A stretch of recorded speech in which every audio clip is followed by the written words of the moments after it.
Hello, I'm Jordan, you're not. And, well, we just had a Friday the 13th, and I just binge watched all 12 of them. So, this is going to be my review on Friday the 13th, the final chapter. So, can you see that? Like, it's... Okay. Sorry. So, this was the fourth and final one they made. Yeah. Made in 1984. That was an okay year. Now, a lot of people love this one. They think it's the best one yet. To me, I think it's overrated as hell. You know, and Corey Feldman's overrated too. I'm sorry, that's just me. And I'll tell you why. It's just, there's so much... I mean, don't get me wrong, I'm a guy and I like sex as much as the next guy.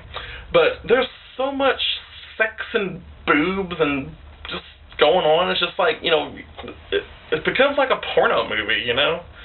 I mean, just maybe show 1, 2 sex scenes maybe at the most, but just having...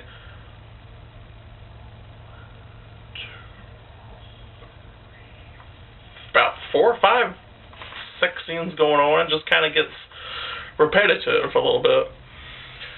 And one thing I do like is that it takes place right after Part 3. I love Part 3.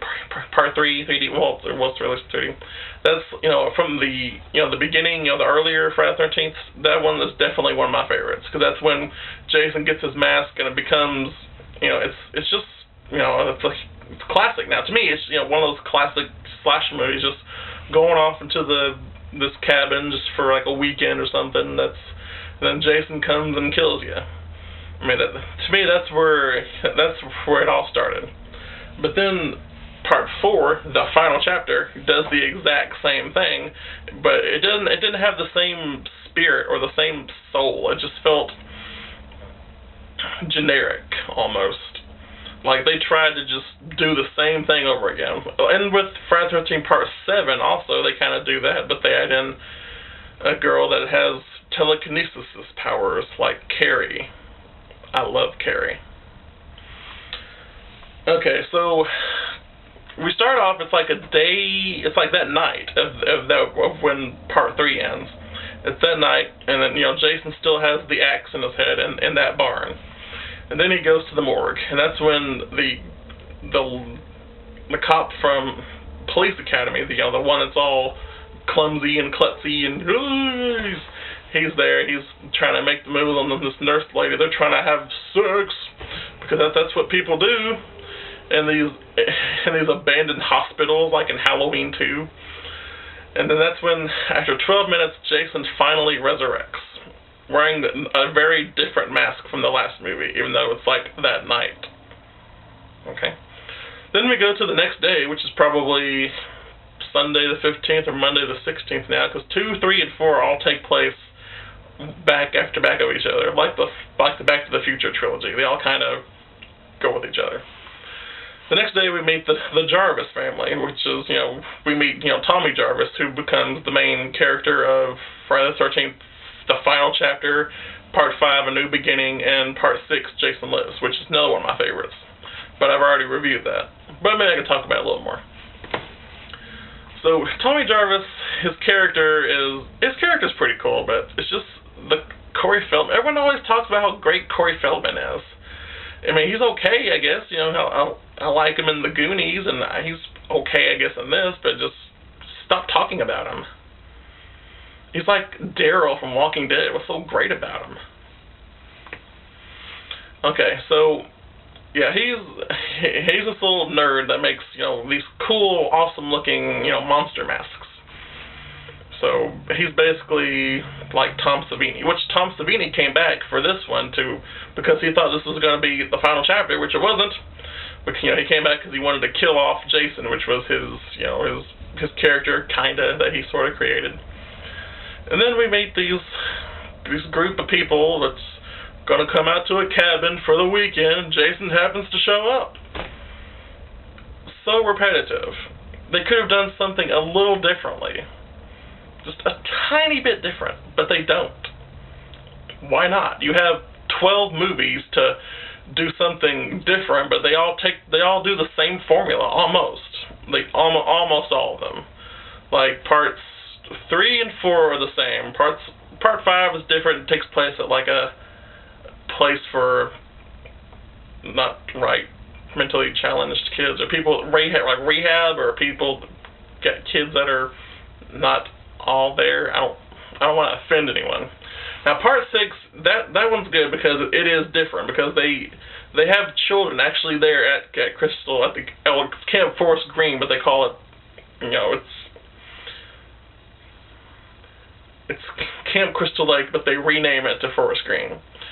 And then in part 7, that's when the same thing, all the kids go out to the weekend for a party, and Jason shows up.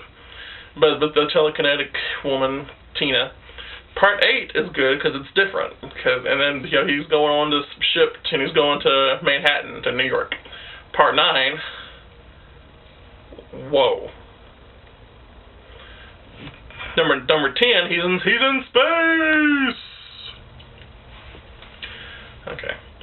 So then we have these characters. Hardly any of them are memorable, except for maybe Crispin Glover's character.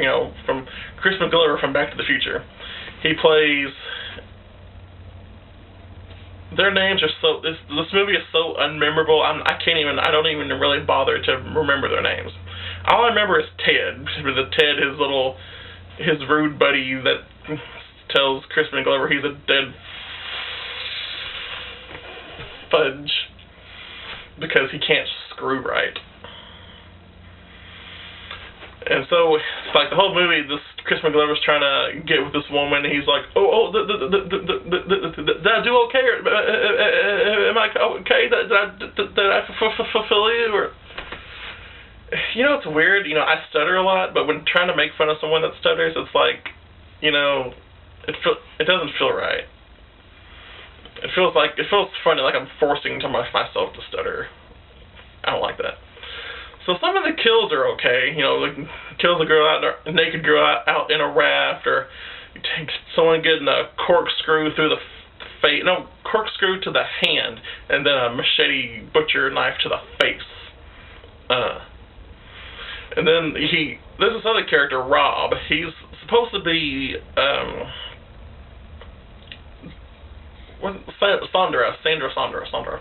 Sandra from part 2. This is supposed to be Sandra's brother. Sandra was the one that was naked, screwing her boyfriend, and they got the shish kebab right on the bed. So this is supposed to be only a couple of days later, maybe, right? And then Rob acts like he's been chasing Jason for years, trying to find his. In movie time, the films, when they came out, it was probably years, but in the film's universe, it's only been a couple of days. So, okay. Alright, so really, Tommy versus Jason, it's not, Tommy shaves his head because he sees, Jason was, had his head kind of weird shaped, and had his hair, he only had little pieces of hair everywhere because he was, not right as a kid. So he tries to get into Jason's psyche, or get into his mind, try to psych him out, try to make him think that little Jason was talking to old Jason. And that's when he starts chopping Jason up. This kid will mess you up, son. Don't mess with little Tommy Jarvis. And then the ending is just it doesn't feel very final. It feels kind of like, they could totally do another one if they really wanted to, even though it's called the final chapter. They made, 8 more of these. And I would probably give this a C-. I only watch it whenever I have to have a Friday the 13th marathon. The next one is going to be in January of next year, so next January I'll have to watch this crap again. So that's about it. If you like bunch of sleazy naked women going skinny dipping, just a bunch of teens hanging out, partying, smoking, watching old 1920s porno movies and getting stoned and watching that and getting stabbed through the brain and getting your